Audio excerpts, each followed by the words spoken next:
populations étaient en fête ce jeudi à Boisflé. Le nouveau pont sur le fleuve de la Marawe a été inauguré par le président de la République, Alassane Ouattara.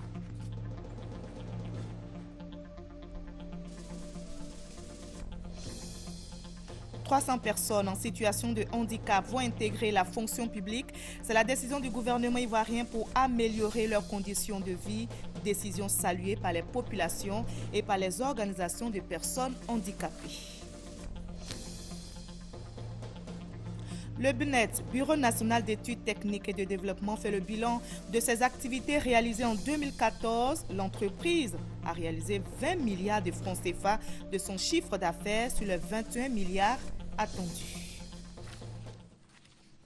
Bonsoir à tous, bienvenue dans le 20h sur RTI 1. À suivre également dans cette édition, le dossier du jeudi, nous parlons aujourd'hui du pain. Cet aliment consommé par 97% de la population, selon une enquête menée par le ministère du Commerce. Eh bien, pour des questions d'hygiène et pour préserver la santé des populations, le ministère, à la demande des professionnels du secteur, a interdit la vente et la distribution de pain dans les rues. Mais la mesure est-elle respectée? Quel est l'impact sur l'activité des détaillants? Éléments de réponse dans le dossier du jeudi, ce sera dans quelques minutes. Mais avant, rendons-nous à Boisflé, où les populations étaient en fête aujourd'hui même. Le nouveau pont sur le fleuve de la Marawe a été inauguré par le président de la République. L'ouvrage est désormais ouvert officiellement à la circulation et ce nouveau pont, selon le chef de l'État, est un pont stratégique pour la route de l'Ouest qui était jusque-là desservie par un vieux pont ne permettant pas une circulation dans les deux sens. Voyons la cérémonie d'inauguration avec notre envoyé spécial, Jérôme Kofi Abolin. Un jour exceptionnel, ce jeudi 15 janvier 2015, pour les populations de la Marawe. Un jour de fête, c'est bien le cas à l'occasion de l'inauguration par le président de la République, Alassane Ouattara, du nouveau pont de Boisflé sur le fleuve Marawe. Une fête que ces populations doivent au chef de l'État pour avoir permis la réalisation de cet ouvrage attendu depuis des années. D'où le sens de leur grande mobilisation à l'arrivée du président Alassane Ouattara pour cette cérémonie. Une mobilisation pour rendre hommage au chef de l'État et lui témoigner gratitude. 16 décembre dernier, c'était l'inauguration du pont Henri Konan Bédié. À cette belle et historique occasion, citant Isaac Newton, vous avez dit « Les hommes construisent toujours trop de murs, mais jamais assez de ponts ». Pour cette citation, la Côte d'Ivoire a fait exception, car avec vous et en un seul mandat, il y a les ponts Henri Konan Bédié, le pont de Boisflé, le pont de Béoumi, le pont de Jacquesville. C'est donc vrai. C'est donc vrai. Vous construisez des ponts physiquement, désenclavant et faisant notre fierté. Mais ce qui n'est pas dit, Monsieur le Président, c'est que vous construisez des ponts diplomatiquement, reliant notre pays à tous les autres pays africains, européens, asiatiques, américains, à travers les précieux voyages qui ont permis de replacer la Côte d'Ivoire en pole position dans le concert des nations. Acceptez donc que la Marawe aussi vous appelle affectueusement, comme ce voyageur infatigable, Magellan. Merci. Parce qu'avec ce pont, Boisflé retrouve sa vraie valeur et devient à nouveau un passage qui s'impose à tout l'Ouest. Enfin, nos parents Yacouba et Oué vont reprendre la destination Boisflé. Ce pont va renforcer, certes, les activités économiques, mais pour nous, c'est le symbole d'union, de cohésion pour le rayonnement de Boisflé. À l'instar des intervenants qui l'ont précédé, le ministre des Infrastructures économiques, Patrick Hachi, a indiqué que la réalisation de ce pont met ainsi fin à plusieurs années de difficultés. Excellence, Monsieur le Président de la République, il m'a été compté que quelquefois, tard le soir, 2 camions chargés de passagers, des cars de transport, arrivaient sur ce pont. Et vous savez, un pont d'une seule voie pose un problème crucial. C'est que son utilisation ne peut se faire rationnellement que si les personnes qui l'utilisent sont disciplinées. Puisque vous ne pouvez passer qu'un seul à la fois. Donc quand vous arrivez en même temps des deux bords, qui aura la patience d'attendre l'autre? Il est arrivé souvent que 2 cars de transport de personnel chargés empruntent le tronçon en même temps et arrivent pratiquement au milieu du pont en même temps. Et chauffeurs et passagers descendent pour intimer l'ordre à l'autre de reculer. L'autre refusant naturellement de s'exécuter, et les deux restant pendant de longues heures, chauffeur s'en prenant à chauffeur, passager s'en prenant à passager, pour convaincre l'un et l'autre que c'était lui qui devait retourner. Cette situation ne surviendra plus. Pour le président de la République, la concrétisation du pont de Boisflé sur le fleuve Maraoué constitue un point de départ de la réalisation d'autres chantiers pour le développement de la Côte d'Ivoire. Le chantier dont nous célébrons l'achèvement aujourd'hui n'est pas un aboutissement. Oui, ce n'est pas un aboutissement. Bien au contraire, je considère que c'est le point de départ de grands projets pour la région de la Maraoué. Et vous pouvez me faire confiance. Je sais que certains projets vous tiennent particulièrement à cœur. Par exemple, le bitumage des axes Boisflé-Saint-Fra et Zouenoula-Goïtafla vous tiennent à cœur. Alors je vous dis, je peux prendre l'engagement de faire cela dans les mois et les années à venir. Dans cet élan, nous continuerons notre avancée vers l'ouest du pays comme vous l'avez souhaité. Les travaux de réhabilitation de la route Boisflé-Daloa. Voilà. Je sais que ce projet vous tient à cœur et nous allons le faire.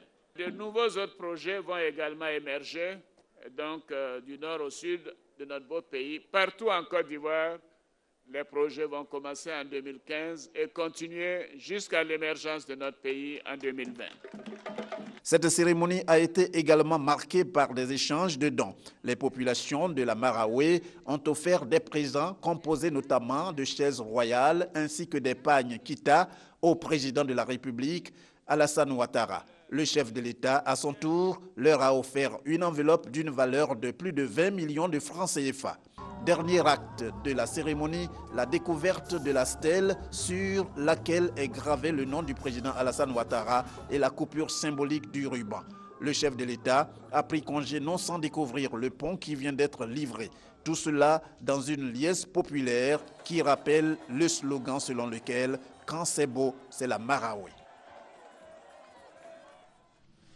Mobilisation exceptionnelle des populations, vous l'avez vu, à l'inauguration du nouveau pont de Boisflé ce matin. Elles sont venues de toutes les contrées de la région de la Maraoué du pays pour assister à l'inauguration. En tout cas, elles n'ont pas voulu se faire compter l'événement, nous explique Thomas Kessambi. Aucune hyperbole n'est suffisante pour qualifier l'effervescence qui a entouré l'inauguration du nouveau pont de Boisflé. Deux exigences du temps, créateurs de rendez-vous et de symboles. Recevoir à nouveau Alassane Ouattara, président de la République, le temps d'un mandat. Voir et réceptionner le nouveau pont de Boisflé, attendu avec une foi éprouvée depuis des décennies.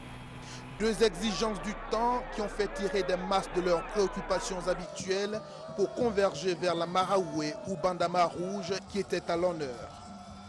Pour ce qui apparaît comme événement de taille en ce début d'année à l'intérieur du pays, le défi de la mobilisation aura été visiblement relevé. Si bien qu'on peut poser la question qui n'y était pas. La République y était, avec elle, ses animateurs et ses symboles. Qui a manqué à l'appel, en tout cas par les têtes couronnées de la région, par les femmes, acteurs de développement de la Maraoué, pas en aucun cas les jeunes, avenir du pays, à qui il faut léguer les fondamentaux du développement, et qui étaient absents à ce rendez-vous de Boisflé, pas ceux qui veulent être témoins des grandes réalisations d'un homme, Alassane Ouattara. Gouro, Youré, Ayaou, Malinké, ressortissants de la CEDEAO, pour ne citer que ces premiers concernés, tous dans leur diversité, dans leur dissemblance créatrice, comme la diversité de couleurs faisant la beauté d'un tapis, se sont retrouvés et ont chanté. Quand c'est beau, c'est la Maraoué, et la Maraoué, c'est chez nous. On peut le dire, ce n'est qu'une préfigure de ce que sera la visite d'État très attendue du président dans cette région. Voilà, le vieux pont est désormais un lointain souvenir pour les populations de la région de la Maraoué. Elles sont reconnaissantes au président de la République pour ce nouvel ouvrage dans leur région. Et justement, à son arrivée ce matin dans la capitale de la région de la Maraoué, le président de la République a eu droit aux honneurs militaires dus à son rang. Voyons cela avec notre reporter Abou Sanogo. Le président de la République Alassane Ouattara ce matin à Bouaflé, capitale de la Maraoué. C'est pour procéder à l'inauguration du nouveau pont de la région. Un ouvrage dont la construction a démarré le 22 septembre 2012. Accueilli à sa descente par le ministre d'État, ministre de l'Intérieur et de la Sécurité Ahmed Bakayoko, assurant l'intérim du Premier ministre Daniel Kablan-Duncan et du chef d'état-major général des forces républicaines de Côte d'Ivoire, le général de corps d'armée Soumaïla Bakayoko, le chef de l'État s'est incliné devant le drapeau de l'État pour recevoir les honneurs militaires dus en son rang.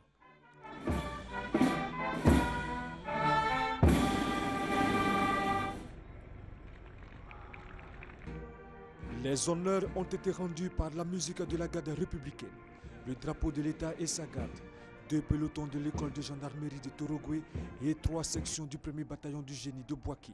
L'ensemble des troupes étant aux ordres du chef de bataillon, le commandant Adama Bakayoko, commandant la compagnie d'instruction du 1er bataillon du génie. Voilà tout ce que l'on peut retenir pour l'instant de la cérémonie d'inauguration du nouveau pont de Bouaflé par le chef de l'État. Un nouveau pont désormais ouvert officiellement à la circulation et bien sûr à la grande joie des populations de la Maraoué. Changeons maintenant de page, parlons d'emploi jeunes. 115 jeunes précisément ont reçu leur kit. C'est avec Gabriel Zani que nous faisons le point.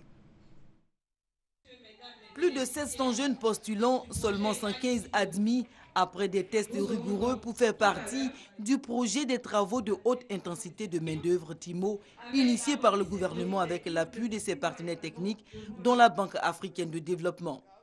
Ces jeunes retenus viennent de recevoir ce jeudi 15 janvier des kits d'équipement pour commencer des travaux d'intérêt public à Abidjan. Diplômés ou non, ils sont tous à la recherche d'un emploi. Dans l'information, nous avons appris qu'après les 6 mois du travail, nous aurions le financement de nos différents projets.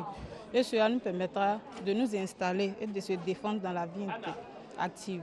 Après le BTS en transport logistique, j'ai adhéré à ce projet pour pouvoir m'installer à mon propre compte. Ces jeunes sont encadrés par la plateforme de services de Côte d'Ivoire appuyée par les mairies des communes d'Abobo et d'Aniama.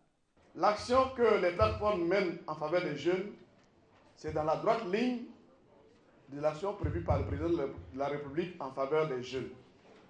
Le président l'a dit, bientôt nous aurons un guichet unique où nous pourrons nous adresser, nous qui avons des structures chargées d'aider les jeunes à avoir une entreprise ou à avoir un emploi. Financé par la BAD à hauteur de 43 millions de francs CFA, d'où le nom du projet BAD TIMO, ces jeunes font partie de la deuxième vague d'une série de programmes de réinsertion économique initiés par la plateforme.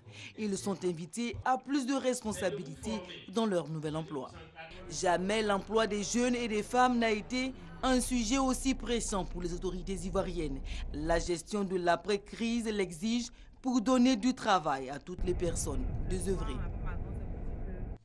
300 personnes en situation de handicap vont intégrer la fonction publique. C'est la décision du gouvernement ivoirien pour améliorer leurs conditions de vie. Décision saluée par les populations, mais bien sûr par les organisations de personnes handicapées. Reportage Koné Moussa.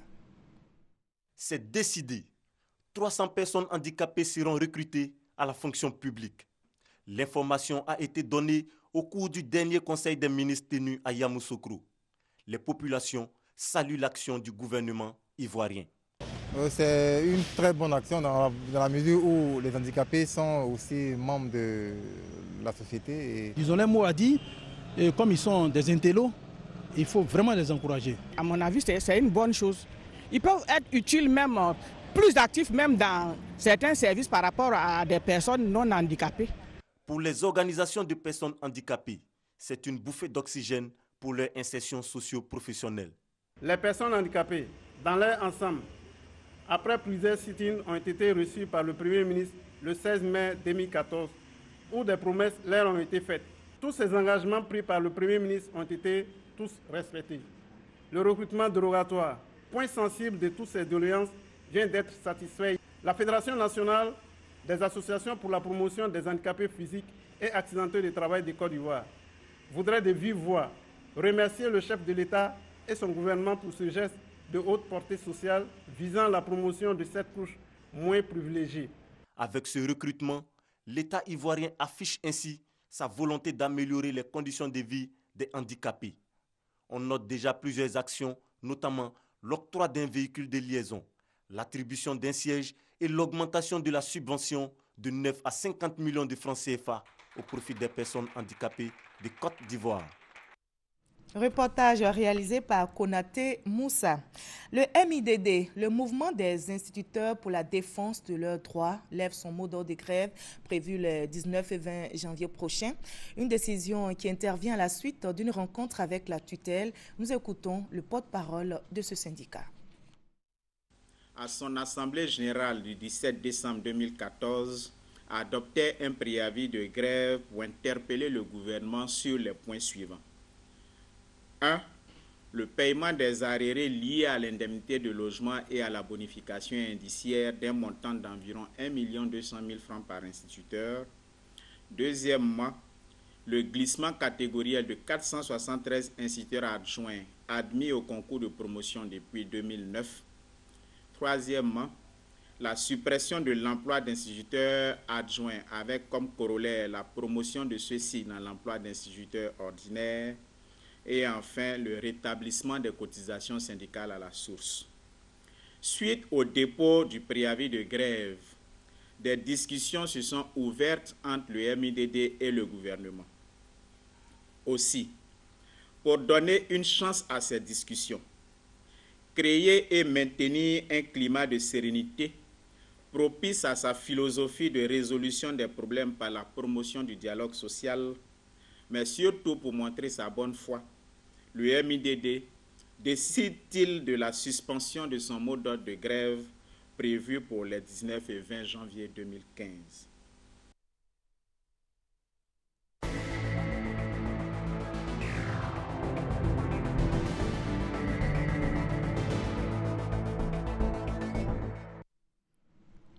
Place donc au dossier du jeudi. Nous parlons aujourd'hui du pain. Cet aliment consommé par 97% de la population selon une enquête menée par le ministère du Commerce. Pour des questions d'hygiène et pour préserver la santé des populations, le ministère, à la demande des professionnels du secteur, a interdit la vente et la distribution de pain dans les rues. Mais la mesure est-elle respectée sur le terrain? Quel est l'impact sur l'activité des détaillants? Élément de réponse dans le dossier du jeudi signé ce soir, Konepa Gassoro. Korotoum, 41 ans, habite le quartier 2e arrêt dans la commune d'Abobo. Cette femme, mère de 3 enfants avec un mari à la retraite, est vendeuse de pain, un métier qu'elle exerce depuis plus de 30 ans pour subvenir aux besoins de la famille. Prendre du pain tous les matins à la boulangerie et le commercialiser en bordure de route dans le quartier, tel est le quotidien de Korotoum. Cependant, son commerce est menacé. Car depuis le 1er janvier, la mesure d'interdiction de la vente de pain dans les rues et en bordure de route est rentrée en vigueur. Korotoum est désespéré.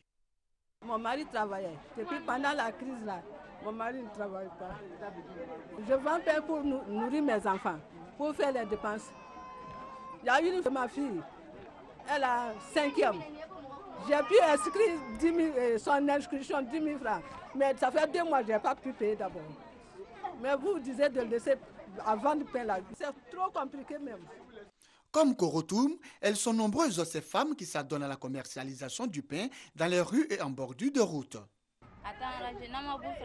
Si nous ne vendons pas le pain, cela ne nous arrangera pas. C'est avec cette activité que nous nourrissons la famille. À côté de ces vendeuses de pain, il y a les distributeurs de pain à pied, à vélo et à moto, tous critiqués par certains consommateurs. Transporter du pain, quelque chose qui est destiné à la consommation sur des vélos, ça ne respecte pas vraiment les conditions. Marcher avec le pain dans la rue, les microbes, les mouches qui se promènent sur ces pains, et ce n'est pas hygiénique. Conscient des dangers auxquels sont confrontées les populations, le ministère du Commerce, de l'Artisanat et des PME a pris un arrêté. La distribution du pain à pied, à vélo et à moto est désormais interdite, ainsi que la vente de pain dans les rues et en bordure de route. La mesure d'interdiction de la distribution à pied, à vélo et à moto. La pilule est difficile à avaler pour Félix et Eric, tous deux distributeurs de pain dans la commune d'Abobo. Si on arrête les activités de livreur de pain, je ne sais pas quoi faire. Ma famille, je ne peux plus nourrir ma famille. Le gouvernement interdit la livraison. Bon, nous, comme ça, on va faire quoi? On ne peut pas les voler. C'est comme si on serait dans la rue comme ça. Coup dur également pour certains consommateurs contre toute attente. On est obligé d'aller à la boulangerie et puis faire le rang, 30 minutes, 1 heure de temps avant d'avoir le pain. Donc auparavant, pour avoir le pain facilement. La vente de pain dans les rues et en bordure de route, une pratique qui, selon Dr Biti Marie-Joseph, directeur de l'hygiène, environnement et santé au ministère de la Santé et de la lutte contre le sida, expose le pain à toute contamination, mettant ainsi la vie des populations en danger. Le pain spécifiquement est un aliment qui ne se nettoie pas, qui ne se stérilise pas et qui est à consommation directe. Du point de vue contamination, quel est le risque sanitaire? Ça peut être la tuberculose, là on va vraiment loin. Mais déjà, toutes les maladies diarrhéiques, les maladies telles que le choléra et toutes les autres maladies parasitaires. Les propos de Dr Biti Marie-Joseph bénéficient du soutien de la Fédération interprofessionnelle des patrons boulangers et pâtissiers de Côte d'Ivoire, FIBEPSI. La FIBEPSI décide donc d'accompagner le gouvernement. Le gouvernement a pris la décision de ne pas tuer sa population. Il faut que les gens respectent. Il faut que les boulangers respectent. Ainsi, depuis le 1er janvier 2015, de nombreux boulangers s'y sont conformés. C'est le cas de Damalan, boulanger à Marcouri, zone 4, et Jacques, boulanger à Abobo, Copec. Aujourd'hui, avec les mouches, avec l'Ebola, il y a plusieurs maladies. Donc, pour éviter, on a décidé de fermer notre pain. Nos livreurs ne vont plus se requérir pour les vendre. C'est pour cela que vous voyez que tous les motos sont garés. En plus des boulangeries, certaines mairies du district d'Abidjan décident de jouer leur partition. C'est le cas de la mairie de Port-Boué où l'on délivre déjà des autorisations de vente de pain conformément aux dispositions du ministère du Commerce, de l'Artisanat et des PME. Lorsque nous avons reçu donc cette circulaire du ministère, après quelques séances de travail, on est passé à l'action avec tous les acteurs clés du système de vente de pain. Les services d'hygiène de cette mairie ont enregistré des cas de maladies pulmonaires et de la fièvre typhoïde. On s'est rendu compte dans certains cas que des personnes qui demandaient à vendre du pain ne répondaient pas aux critères sanitaires qu'il fallait. Le ministère du Commerce, de l'Artisanat et des PME est formel. Les ventes ambulantes, les ventes dans les boutiques des quartiers et les ventes de porte-à-porte sont interdites. Le transport du pain dans les charrettes, les véhicules de transport en commun, les bicyclettes et mobylettes est interdit. Puis, il est exigé de vendre le pain dans les caisses vitrées. Toute boulangerie où les conditions d'hygiène alimentaire et corporelle, les conditions... Voilà, c'était le dossier du jeudi proposé par le service Société de la rédaction, dossier réalisé par Konepa Gassoro. Le BNET, Bureau national d'études techniques et de développement, fait le bilan de ses activités réalisées en 2014. L'entreprise a réalisé 20 milliards de francs CFA de son chiffre d'affaires sur les 21 milliards attendus. Et bien pour 2015, le BNET entend réaliser 23 milliards de francs CFA de chiffre d'affaires, nous explique Ali Diarasouba. Au BNET, Bureau national d'études techniques et de développement, l'heure est au bilan. Bilan qui fait état de 20 milliards de chiffres d'affaires réalisés sur les 21 milliards de francs CFA attendus. Selon les premiers responsables, ce satisfecit est le fruit des nombreux projets structurants réalisés par l'État ivoirien, premier client du BNET en 2014. Au plan technique, notre activité a connu un accroissement. Le BNET est dans la plupart des grands projets qui se réalisent en Côte d'Ivoire. Je veux parler de l'autoroute Abidjan-Bassam, je veux parler de l'hôpital Joseph Moscati et j'en passe. Et le clou, c'est évidemment la livraison du pont Henri Konan Bédié et de l'échangeur sur le Valéry Giscard d'Estaing. Donc le BNET a eu une activité débordante en 2014.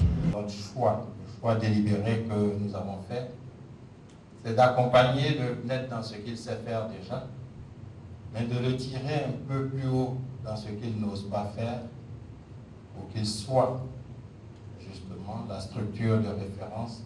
À cela s'ajoute l'amélioration des conditions de vie et de travail du personnel.